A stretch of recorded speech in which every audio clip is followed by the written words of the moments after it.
Jungle. Audio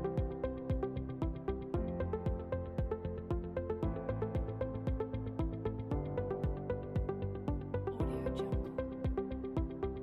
Assalamualaikum warahmatullahi wabarakatuh. Perkenalkan, nama saya Lisa Amalia dengan NIM 71822200013 dari akuntansi A Stabuk 2018. Di sini saya akan mempresentasikan materi 2 yang berjudul anggaran penjualan.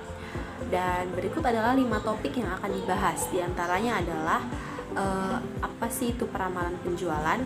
Apa-apa saja metode peramalan penjualan? Apa itu anggaran penjualan? Apa saja tujuan penyusunan anggaran penjualan? Dan apa saja faktor-faktor yang mempengaruhi penyusunan anggaran penjualan? Berikut adalah materinya. Peramalan penjualan. Apa sih itu peramalan penjualan? Peramalan penjualan adalah proses yang melibatkan estimasi penjualan dalam unit fisik yang diharapkan perusahaan dalam periode rencana tertentu. Peramalan penjualan yang akurat memungkinkan perusahaan untuk membuat keputusan bisnis yang tepat dan memprediksi kinerja jangka pendek dan jangka panjangnya. Faktor-faktor yang mempengaruhi peramalan penjualan ada 4. Yang pertama, kondisi ekonomi, meliputi inflasi dan resesi, perubahan politik, dan tren pasar masa lalu. Yang kedua adalah demografi konsumen, yang meliputi usia, jenis kelamin, pendidikan, pekerjaan, dan pendapatan. Yang ketiga adalah pesaing, yang meliputi harga, desain produk, iklan, dan peningkatan teknologi. Yang keempat adalah perubahan strategi perusahaan. Ada 2 metode untuk meramalkan penjualan. Yang pertama adalah peramalan kualitatif dan yang kedua adalah peramalan kuantitatif. Peramalan kualitatif ini adalah peramalan berdasarkan pendapat. Nah, pendapat saja yang diminta. Pendapat yang diminta itu antara lain pendapat salesman, manajer, konsultan, dan survei dari konsumen.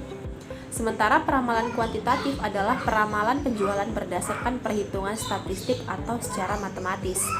Nah, peramalan kuantitatif ini dibagi lagi menjadi 3 metode. Yang pertama, analisis tren. Yang kedua, metode korelasi. Dan yang ketiga, analisis khusus. Di sini kita akan membahas satu persatu dari peramalan kuantitatif tersebut. Yang pertama, analisis tren. Analisis tren terbagi menjadi 3 metode. Yang pertama, metode tren bebas. Yang kedua, metode semi-average. Dan yang ketiga, metode least square. Metode tren bebas merupakan cara penerapan garis tren tanpa menggunakan rumus matematika dengan pertimbangan tertentu. Metode semi-average digunakan untuk keperluan peramalan dengan membentuk suatu persamaan seperti analisis regresi. Dapat digunakan dengan jumlah data genap atau jumlah data yang ganjil. Metode least square.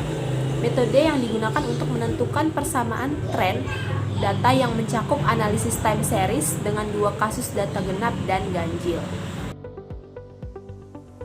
Yang kedua ada metode korelasi. Penggunaan metode ini berdasarkan data historis yang berasal dari variabel yang ditaksir dari data historis yang sudah diketahui, dan diduga mempengaruhi perkembangan dari data yang ditaksir. Yang ketiga dari peramalan kuantitatif ini ada analisis khusus. Analisis khusus ini terbagi lagi menjadi 3. Yang pertama, analisis industri. Yang kedua, analisis produk line.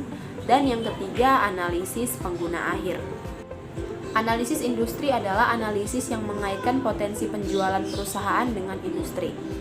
Analisis produk line ini digunakan bila perusahaan menghasilkan lebih dari satu jenis produk yang berbeda, maka masing-masing harus dibuat forecast secara terpisah. Yang ketiga ada analisis pengguna akhir. Analisis ini biasanya dipakai oleh perusahaan yang memproduksi barang-barang yang tidak langsung dapat dikonsumsi. Topik yang ketiga adalah anggaran penjualan. Apa sih itu anggaran penjualan?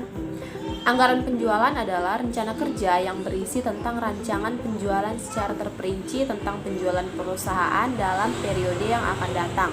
yang mana di dalamnya terdapat rencana tentang jenis barang yang akan dijual, jumlah yang akan dijual, harga penjualan, serta waktu dan tempat penjualannya. Berikut ini adalah manfaat anggaran penjualan menurut Wells, Hilton, dan Gordon. Yang pertama, untuk mengurangi ketidakpastian tentang pendapatan di masa datang. Yang kedua, untuk memasukkan kebijakan dan keputusan manajemen ke dalam proses perencanaan. Yang ketiga, untuk memberikan informasi penting berisi pembentukan elemen lain dari rencana laba yang menyeluruh. Yang keempat, untuk memudahkan pengendalian manajemen atas kegiatan penjualan yang dilakukan. Nah, berikut ini adalah beberapa tujuan penyusunan anggaran penjualan.